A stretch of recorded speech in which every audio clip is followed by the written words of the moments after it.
For decades, American taxpayers have been wrongfully forced to subsidize the abortion industry through Title X federal funding. So today, we have kept another promise. My administration has proposed a new rule to prohibit Title X funding from going to any clinic that performs abortions. Democrats in the Senate are doing everything within their power to block it. On this issue, like so many other issues, the Democratic Party is far outside the American mainstream. That was President Trump delivering the keynote address tonight at the Susan B. Anthony List annual Campaign for Life Gala. Part of the president's strategy is to rally the base as we head into the midterm elections and his focus on pro-life initiatives there. Here to discuss that and so much more is my friend, one of the president's top advisors, Kellyanne Conway, who herself tonight received the big award from the Susan B. Anthony List. Kellyanne, it's great to have you on. Thank you, Laura. By the way, the president praised you. We were watching, in the back, and this was a fun moment. Let's watch. She is some fighter. She'll do the shows that nobody else dares go near. I'll say, do this one or that one. No problem, sir.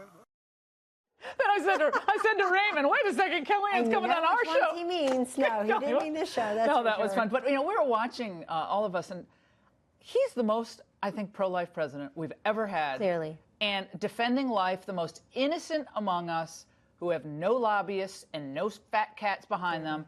And it's not his crowd, the Manhattan crowd, but I'm sorry, but I was so moved by that. Laura, there's no question. Tonight in my remarks, I took out the letter from September 2016 that candidate Trump signed. And Marjorie Dannenfelser, Susan B. Anthony List wanted him to sign this letter to activate the grassroots. Like, hey, we need some promises, some commitments from the Republican nominee.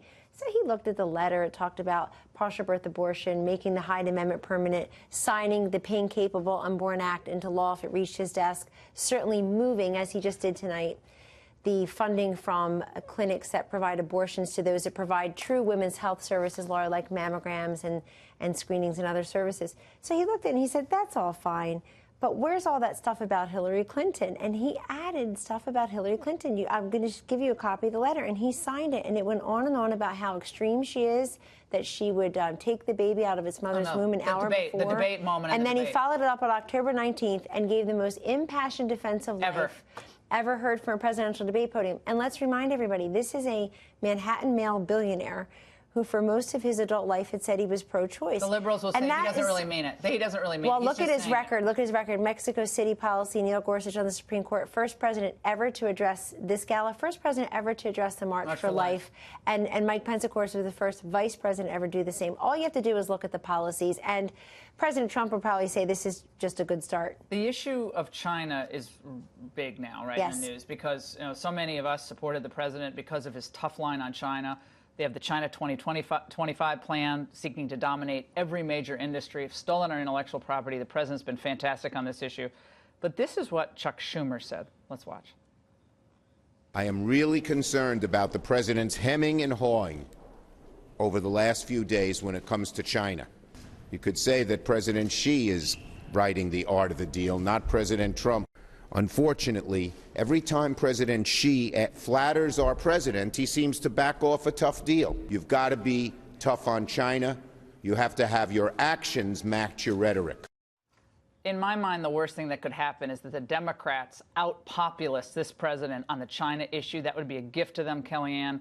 Can you reassure the viewers tonight that the president is going to retain his strength and approach to China that got him elected? Well, the president addressed this today in the Oval Office with all the cameras rolling as he was meeting with President Moon from South Korea.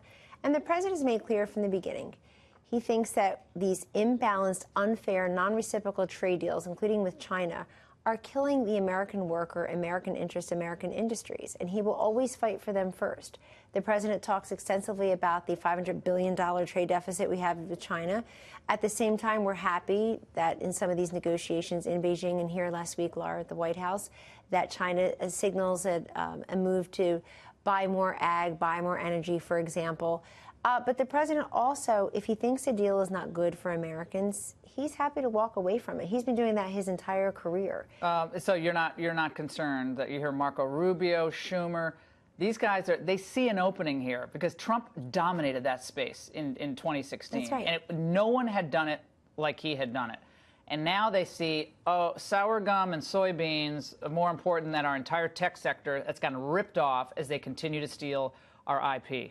And they're playing long ball here. They're not playing short ball. They're playing long ball for total domination. They are. And remember, we're talking about technology transfers. Ambassador Lighthizer, the U.S. Trade Representative, obviously went over to Beijing, talking about the fact that they're stealing our innovation, stealing our future, frankly, our future innovation. Mnuchin and Lighthizer on different sides on this? Is there a real war going on inside? You keep hearing that. I think that people like to cover palace intrigue instead of learning the policies. There's a divide in the party, though, on trade. Listen, that's fine. That's Ryan fine. and those guys, but there's not a divide with Donald Trump. And he came out, I think one of the issues that he was able to elevate, two of the issues Donald Trump was able to elevate as a candidate, Laura, from mired in low single digits to putting it out there on the platform was illegal immigration and trade. He took those way from, little single digits all the way up. And it's all about fairness to him. They're both undergirded by fairness, and it's fairness to Americans.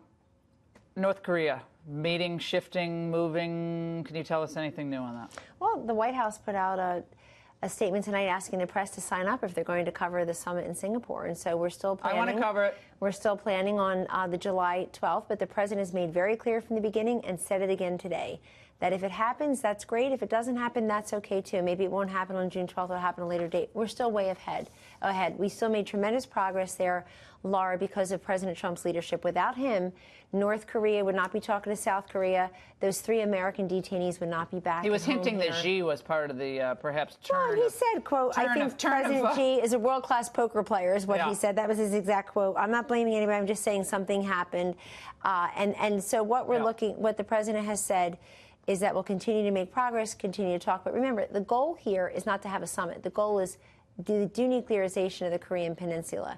And that's what the president is looking at. John Bolton going to be going on the trip? I think he would be. I should hope so. But the China, they don't want him there. But I hope he does. Kellyanne, congratulations on the award tonight. Thank you so much. And thanks for congratulations to the most pro-life president in American history for keeping his promises. Absolutely.